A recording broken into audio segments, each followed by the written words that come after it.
लगता लाला जी आ गए पैसा ले लो मैंने उधार है। मुस्कान मुस्कान हाँ जी। कहीं आओ जल्दी। हाँ जी। सुन ना लागत लाला जी आ गए बड़ा। क्या बात बाजी? रे बात ई बा और गोइया ना खटाई तो लोले जी से कर्जा लेके आई रहनी बुझा तक कर्जा मांगे खातिर आइल बनी जाके लाला जी से कह दे कि खेते गोइल बड़ा जो। ठीक बा हम जाता नहीं को।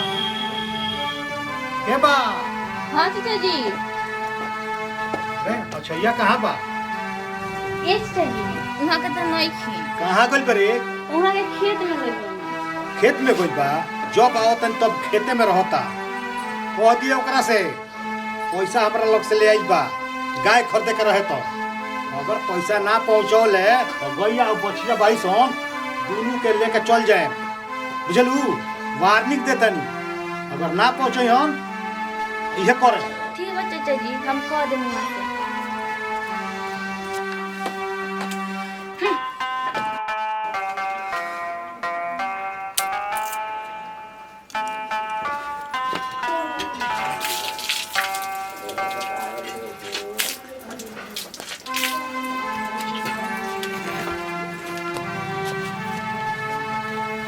घरवा में क्या करते हो? जल्दी खाना लिया भूख लगल बा खेत में जाए के बा हमरा। अरे जल्दी आवो तो बड़ा भूख लागल बा। ए जी का हो? घरे रहला से न कर्जा ना भर बाहर रह जाए कमाए। अरे ई तू का कहतलू तहरा के हम छोड़ के कहीं ना जाए ठीक बा? जो कमाए ना जाए तो दिन पर दिन कर्जा बढ़ते न बा। सुनी ना हमार भाई कलकत्ता कमा रहे रोज चल रही हूँ हमें। का बात करतलू कलकत्ता और वो बंगाल में? ना ये दादा हम ना जाए बंगाल में कमाए। सुनले बानी बंगाल के लड़की एजक से जे जला कमाए ओकर मोट मार लेली सन आ मोट मार के हमरो के फंसा लिए सन। हम ना जाए कलकत्ता कमाए। हमें तो डर लगते का कहीं दिल पे पत्थर रख के रो के कहतन जो जाई बंगाल कमाए। दिल पर पत्थर रख के कहतरू तो सुनो हम कमाए में जाए वाला नहीं खी। हम जा जानी खेत में 12 बजे खाने ले कहियो ठीक बा?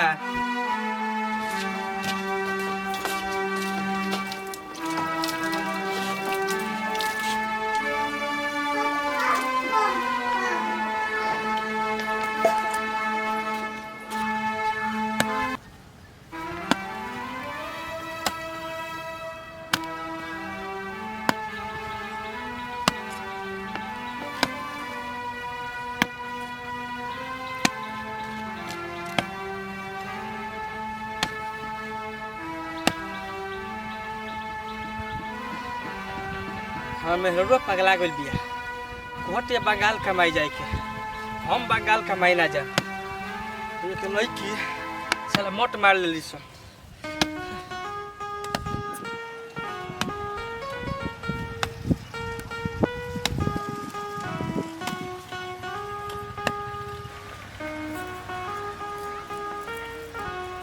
ए जी आई खाली बंद करी। ठीक बा रुका ओटने।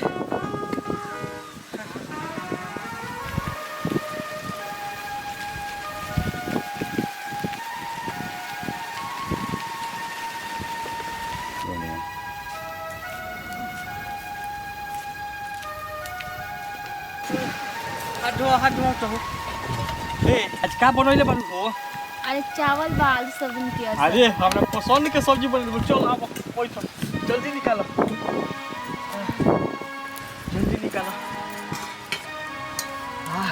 का खुशबू आता सब्जी से हो। निकालो निकालो जल्दी निकालो।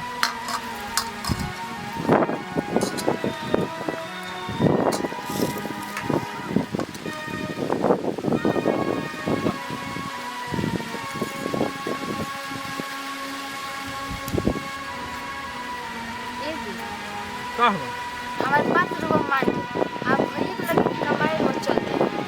अरे ई तू का कहत हम तारा के छोड़ के बाहर ना जाए ई हमरा से ना होई। तार जुदाई हमरा से ना सहाय। राउर जुदाई तो हम ना सह सके का करी मजबूरी बा। यहाँ खेत में काम कइला से धर्म कर्म ना चली ऐसे कहतन जाई रो बंगाल।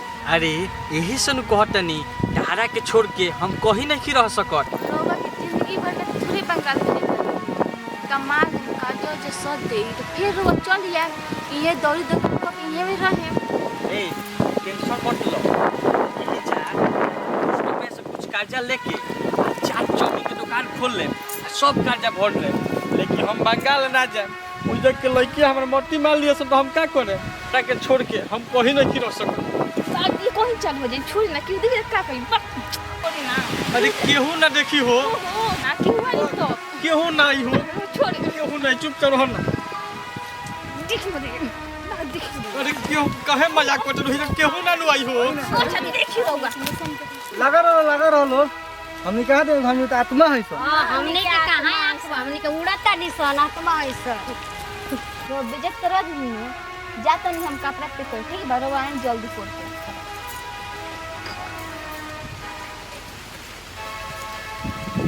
लागो तो मेहरारू मानी ना हमरा के बंगाल भेजबे करी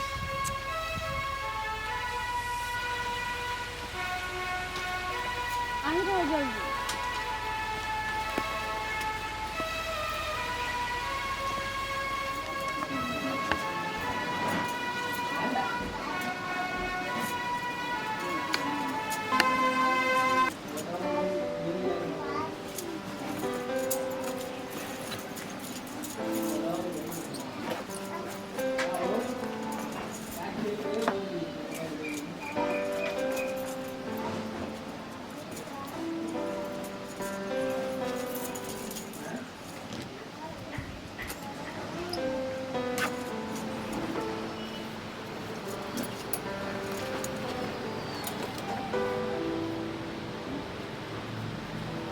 ये जी बहुत मजबूरी बा ऐसे रोवा के बंगाल भेजता नहीं लेकिन कोनो लड़की के रोवा सटे मत दे अपना लगे तेरा सब बात के हम ख्याल रखें लेकिन हम अपने आप के कहाँ तक बचाएं चाय पिए जा तो ओइ जक लड़की ऑफिस में जाए तो ओइ जक लड़की लेकिन तू टेंशन मत ला हम अपने आप के पूरा ख्याल रखें हो जे तरी अपना दिल पे पत्थर रख के रोवा पे भरोसा करके रोवा के भेजता नहीं रोवा हमारे भरोसा के मत तुरे देखो तारा कहला पर तो हम पैसे कमाई जाते नहीं लेकिन तहार याद हमके बहुत आई हो ए जी याद के मोती रो जमीन पे मत गिरे दी हमनी के जुदाई हमनी के भविष्य बनाई बस रोवा हमरा के याद रखे हमरा के मत भुलाए देखो हम दुनिया के भुला सकता नहीं लेकिन तोहरा के ना तू अपन ख्याल रखियो हम जाता नहीं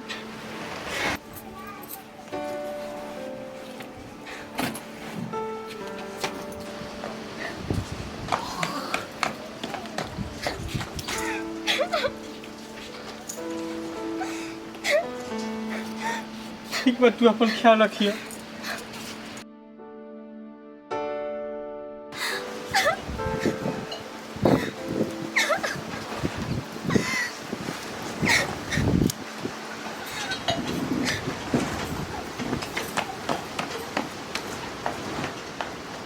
भोजपुरिया भाई लोग के प्रणाम भैया भाई देखिए हमनी की वीडियो बनौनी है जौन की बहुत चर्चित गाना बा अंकुश राज आ शिल्पा